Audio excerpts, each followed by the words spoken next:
ধুবুৰীত একেদিনাই শাস্তিমূলক বদলি ২৮জনকৈ দুৰ্নীতিপৰায়ণ লাটমণ্ডলক। ধুবুৰী চক্ৰ বিষয়া আৰু গৌৰীপুৰ চক্ৰ বিষয়াৰ কাৰ্যালয়কে ধৰি জিলাখনৰ বহুকেইটা চক্ৰ বিষয়াৰ কাৰ্যালয়ৰ লাটমণ্ডলক দুৰ্নীতিৰ অভিযোগত বদলি ২৮জনক।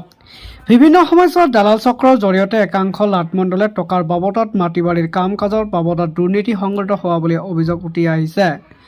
সমান্তৰালভাৱে দুৰ্নীতিপৰায়ণ লাটমণ্ডলসকলৰ বাবে অধিক কঠোৰ হৈছে জিলা আয়ুক্ত। জিলাখনত আয়ুক্তৰ নিৰ্দেশনাৰ ভিত্তিত আৰু পত্ৰখনত উল্লেখ কৰা মতে ধুবুৰী ৰাজহ চক্ৰ কাৰ্যালয়ৰ লাটমণ্ডল সুজিত সেনগুপ্তক আথানি ৰাজহ চক্ৰলৈ, ধুবুৰী লাটমণ্ডল হজৰত আলীক চাপৰ, আবুল হুছেইনক আগমনী, শংকৰ দাসক গোলকগঞ্জ, হাকিমউদ্দিন চৰকাৰক বিলাসীপাৰা, আব্দুৰ ৰছিদ শ্বেখক আগমনী, নুৰ হকক দক্ষিণ চালমাৰা ৰাজহ চক্ৰ, আসমান আলীক শ্বেখক দক্ষিণ চালমাৰা ৰাজহ কাৰ্যালয়কে ধৰি জিলাখনৰ মুঠ ২৮জন দুৰ্নীতিপৰায়ণ লাটমণ্ডলক বিভিন্ন ৰাজহ চক্ৰৰ কাৰ্যালয়ত শাস্তিমূলক বদলি কৰে বুলি জানিব পৰা গৈছে।